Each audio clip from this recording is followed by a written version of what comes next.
Hey man, Shane here. When most guys think of an aesthetic or an attractive physique, they think of a V-taper body shape with broad shoulders and a narrow waist, and that's perfectly fine. But then they assume that to build a more aesthetic physique, they ought to emphasize the muscles that give them broader shoulders. It's a very common mistake. Shoulders, with and without clothing. Shoulders. Set up your V-taper. What if I told you that the most overlooked exercise for developing a more aesthetic physique is developing your side and rear delts? What part of the shoulders? I'll just make this super clear. The front part of the shoulders doesn't make you look wider. The back doesn't make you look wider. It makes you look wider from the side like this shit. It's the side delts. When it comes to the gym, the king exercise is the overhead press because your shoulders are really what make your physique stand out.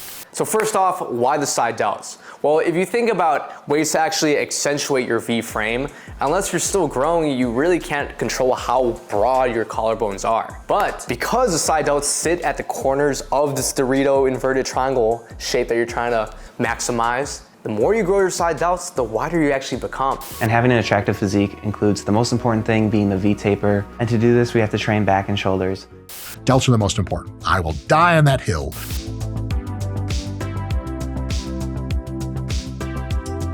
I think all of these guys are making a mistake, and the mistake is named Goodhart's Law. When a measure becomes a target, it ceases to be a good measure.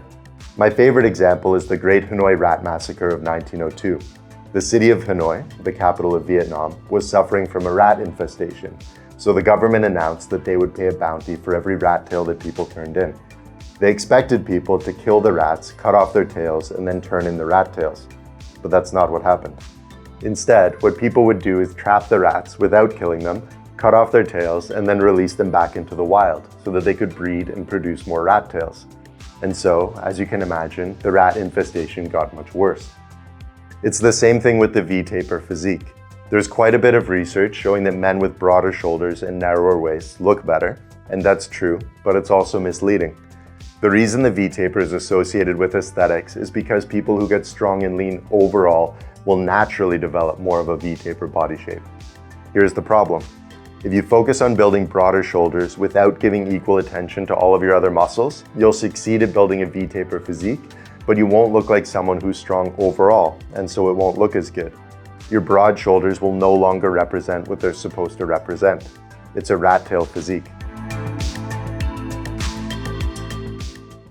What builds the attractive upper body is a slightly V-shaped upper body. It's the sign of virility, sign of confidence and competence. It's a sign of attractiveness that's kind of embedded into the human psyche. Kind of like a peacock having big feathers. It's just seen as attractive because even though you put yourself out in danger, you still survive. It's like a display of dominance. It's the same thing with a V-taper where a slim waist kind of seems like it should be weak, but because of that V-taper, it's like a peacock spreading his wings. He's still strong, he's still dominant, and these are things that in the evolutionary sense speak to the psyche of the feminine. One, he is making the mistake here.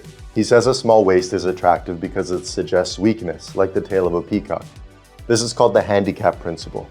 The idea is that the bigger a peacock's tail is, the more difficult it is to build, the more cumbersome it is to carry, and the harder it is to escape from predators, proving the peacock has an abundance of strength, health, and resources, which is attractive to peahens. But Juan, he has it backwards. A narrow waist isn't a handicap. It doesn't represent weakness, it represents leanness. Having a weak link that cripples your overall strength wouldn't be aesthetic, it would be a rat tail. This is the misguided thinking that makes people avoid full body exercises like deadlifts, front squats, and overhead presses for fear of bulking up their abs, obliques, and spinal erectors. But your body will look and function much better if you build a strong core, even if the extra muscle makes your waist slightly bigger. Plus, having a strong physique overall, including a strong waist, shows that you're healthy and have an abundance of resources, similar to the peacock's tail, but better because it doesn't increase your risk of being eaten by a tiger. The other part of Juan He's argument is that you ought to emphasize your shoulders. That isn't as wrong, but it isn't quite right either. When it comes to the gym, the king exercise is the overhead press because your shoulders are really what make your physique stand out. To prove you don't need to emphasize your shoulders, we can chop them off entirely, looking at your chest to waist ratio, which measures how big your chest, back, and serratus anterior muscles are, and compares them against the leanness of your waist. All of these studies found that the V-taper was still more attractive even when the shoulders weren't factored in at all. In fact, the results are so similar that the researchers use shoulder-to-waist ratio and chest-to-waist ratio interchangeably when talking about attractiveness and aesthetics. Just to make sure though, I tested it myself. I drew two different illustrations. One was of a guy with bigger shoulders, and the other was of a guy with a bigger chest. I asked 500 women which one they preferred, and most women preferred the guy with the bigger chest. I realized aesthetics isn't just about what women think, so I also surveyed 750 men, and they had an even stronger preference for the physique with the bigger lower chest and the smaller shoulders. There's some other research that's even more interesting. In this study, Dr. Aaron Sell had men do 4 different upper body exercises to see how strong they were. Then he took photos of those men with their shirts off, cropped off their heads, and asked women to rate how attractive their physiques were. The women didn't know how much the men could lift, but the vast majority of the women preferred the bodies of the men who were the strongest. They also preferred the men who were leaner, but that wasn't quite as important as being strong. That brings us to the next mistake. The guys in the study weren't being tested like powerlifters.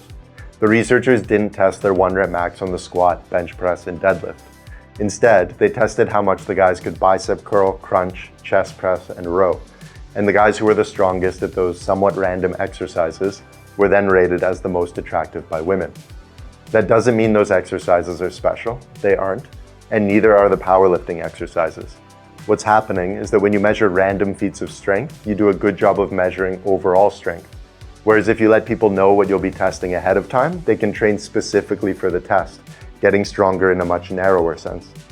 If you focus on just narrow slivers of strength, you're over-optimizing. You're looking at just the rat tail instead of considering the entire corpse. That means the squat, bench press, and deadlift are good exercises to get stronger at, but they aren't any more important than bicep curls, overhead presses, pull-ups, push-ups, and rows. It's your overall strength that matters. There are 2 caveats to this. First, your side delts aren't trained very well by the big compound exercises, so it does help to include some lateral raises in your workout program. That's part of how you build a balanced physique that's strong overall. But the same is true for your biceps, triceps, neck muscles, and all the other muscles that aren't trained very well by compound exercises. Second, there's nothing forcing you to build a perfectly balanced physique. As long as you're reasonably strong overall, it's perfectly fine to focus on your favorite muscle groups. Here's an example of how this might all come together. This is Solomon Nelson. He's got a physique that most people would consider aesthetic, and he has the strength you would expect for a body that looks like this. He can bench 300 pounds, squat 400 pounds, and deadlift 500 pounds. He's also no slouch at chin-ups and pull-ups, and he can do a perfect muscle-up. And he's not specialized in doing 1 rep maxes. He's just as strong in a moderate rep range. He also neglected his side delts, which he regrets, but I'm not sure it mattered very much. He developed a V-taper physique anyway. And more importantly, he built a strong and athletic body without over-optimizing for any one aspect of strength. He might not be perfectly balanced. He's got small side delts, but the strength is there and it's obvious, so it looks awesome. You can also take a much stranger approach. For example, natural hypertrophy is intentionally avoiding the V-taper.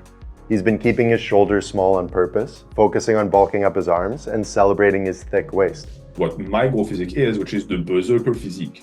And the berserker physique is huge legs, as big as you can get them. There is no limitation. Posterior chain huge, big obliques, because you have a big waist, so why not have big obliques on top of that?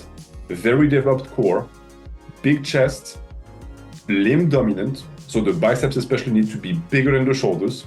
Shoulders developed, but less than the rest. Big traps and decent lats. That's more or less the picture that I'm going for, that I'm always striving towards. That looks cool in a whole other way. It's a whole different aesthetic, but I'll save that for another video. The other obvious example of an unbalanced physique is an athlete's physique. Athletes train for specific aspects of sports performance, letting unneeded muscles fall by the wayside, building bodies that are optimized for a particular endeavor, imbalanced on purpose. So my point isn't that you need to build a perfectly balanced physique or that you ought to follow a perfectly balanced workout program, just that there's probably nothing magical about the specific V-taper muscles. They're probably no more important than any of the other muscles in your upper body. Also, if you happen to have been born with narrower shoulders or a thicker waist, that probably doesn't matter very much. That was never the main point of the V-taper research anyway. What matters far more is getting into good shape. At least kind of. The lower body doesn't seem to factor into a man's appearance nearly as much as his upper body, as you've probably noticed from every movie, every male modeling photo, every YouTube thumbnail, every online dating profile, and every progress photo ever taken of a man. But that's a whole other thing, and I'll save that for another video. All right, that's it for now. If you liked the video, thank you. I appreciate you watching all the way to the end. I'll put a muscle building program that comes with coaching in the description, and I hope to see you in the next video.